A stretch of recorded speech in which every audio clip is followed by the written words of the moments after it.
This exciting episode finds two gold miners embarking on yet another thrilling journey as they search for new places to mine gold. This time, their quest leads them to Alaska, where they carry high expectations for a fruitful new season. The sellers reassure them that the area is a gold reservoir, raising intriguing questions.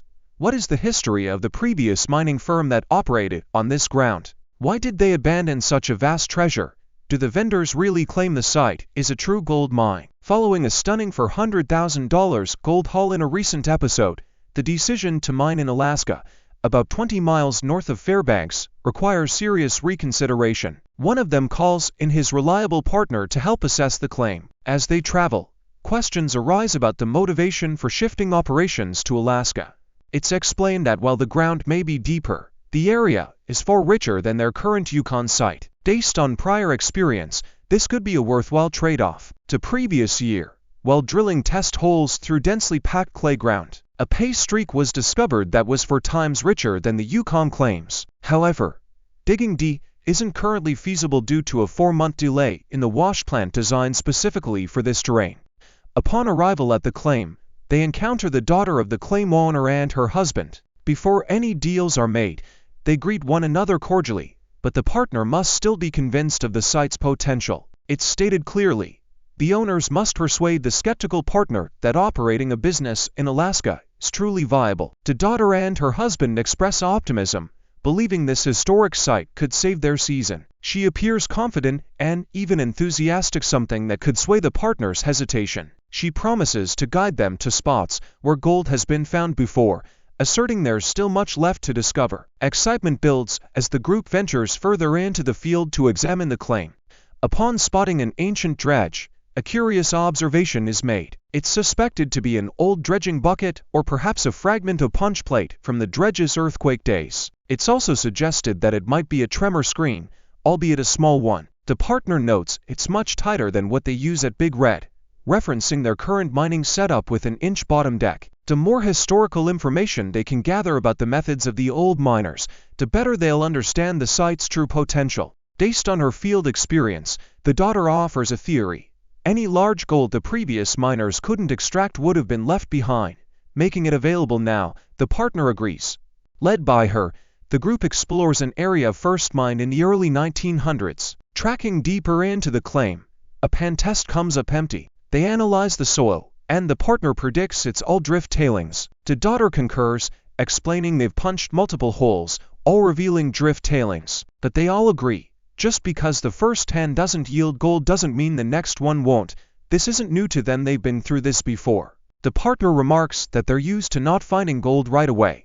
It's something they've encountered many times.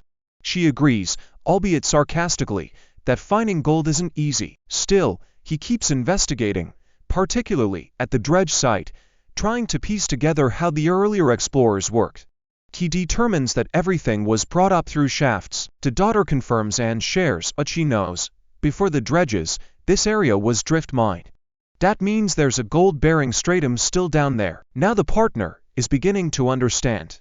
The old miners used to dig straight down, sometimes up to 100 feet through hard concrete-like ground, similar to permafrost, until they hit pay soil just above bedrock. From there, they dig horizontally, creating tunnels to extract the gold seam, which they carried to the surface and filtered through crude sluice boxes. Gold would be retained in the tailings. Armed with this knowledge, the partner now believes some gold was inevitably left behind. It would be simple pickings. The gold would be positioned at the top of the remaining material. Suddenly, both of them become far more optimistic about their odds of finding gold here. There's renewed hope that this site could function as a working mine in the future. As they continue exploring, the lead miner keeps panning, still trailing behind. He reflects that the drift likely passed through primitive sluice boxes, placed there as far back as a century ago. This moment encapsulates both the weight of history and the hope for modern-day riches, all hidden within the ancient souls of Alaska. He kept panning but to no avail, so at last he called Laura for help. Parker needed to finish the task, so it was her turn to show them where the gold was. She indicated a mound of earth with a birch tree perched on it, stating that frequently, when tailings are present, birch trees with roots, gravel, and possibly gold grow out of them. Should Alora's studies prove accurate, Parker and his right-hand man may find their ambitions of possibly moving the operation to Alaska realized very rapidly. Alora takes the lead as they march a few meters in the direction of the pile. When they eventually get to a good location, she gives Mitch the shovel and asks him to try it. After filling the pan with dirt, Mitch handed it back to Alora. It was time to open it and find out what was inside. If gold has been left behind in the tailings by the old-timers, this may be a game-changer. Parker can mine it quickly and easily once his wash plant arrives. After a few pannings, they had something to be joyful about at last. After spotting some gold traces, Alora seemed excited and phoned the other crew members, certain they would be interested in what she had discovered. Parker had obviously never had much luck panning in the past. Based on his response, he regretted that this was the reason he would constantly become so irritated when panning. He always pans dunderheads everywhere. But Alora remained optimistic that he would want to examine the pan she was holding, sure that this would cheer Parker up. Parker's gold traces in the pan were visible as she cleaned the dirt out of it and noticed the gold dust poking out on the side. This was the greatest pan she had ever done, she couldn't help but remark. Parker glared at the pan in Alora's hands, expressing his enthusiasm as well. The squad hit the jackpot, and several of them were still in disbelief. Alora found it absurd that there was a piece of gold that big there. The old-timers have not only left them with superb gold, but they have also left behind substantial losses that Parker and his team can mine right away using any wash plant. Parker and his team appeared eager to seize this chance, as evidenced by the enormous potential for financial gain presented by this discovery. Parker shouted to Mitch that they were on board and that this was the beginning of an excursion in Alaska. He continued to praise the pan, saying it was fantastic. Speaking of the gold that's in it, Parker said that since they would need to relocate everything if they were going to mine there, it just made sense to smash it through a plant. They had abruptly re-examined their objective in Alaska, and there were encouraging indications that they would be moving activities there. In the end, Mitch expressed his satisfaction with the operation, indicating that he was finally persuaded it would be effective.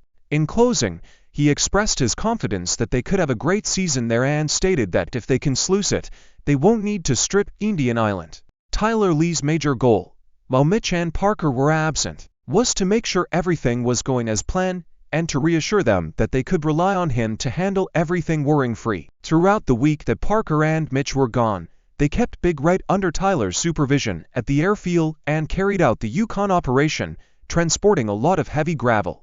A crew member there greeted Tyler and Mitch with great warmth when they returned, and they greeted each other before talking business. As talks regarding their trip to Alaska started, Tyson inquired about the state. Mitch then goes into detail about the findings from their investigation of the Alaskan claim. He informed them that the claim there had some drift tailings from the turn of the 20th century, and in an attempt to establish that he is familiar with the area, the crewman interrupts, "There's a good amount of tailing there," he said. Parker then dives right into the area specifics, stating that the land may be as big as 50,000 yards. The magnitude of the claim astounded the crewman. He said they're already piled high, thinking that they would strike it rich there. It implied that they were not getting rid of excess work. Parker retorted that there is no stripping, stating that his statement was accurate. He makes note of how crucial it is that they demonstrate to Don how committed they are to mining in Alaska to shift some earth, earn some cash, and give him his royalties, failing which, they risk being ejected from the area. Tyler and the crew still had a mission at Indian Island to complete before they realized that reality. The crewman promptly brings that up, saying that while Parker and Mitch were out, they already had some dirt. He talked about how effectively the airstrip operated and how they were able to extract some gold. He gets Tyler ready to weigh the gold they spent the last week pursuing. It was Tyler's turn to demonstrate what they had been working on during Parker's absence.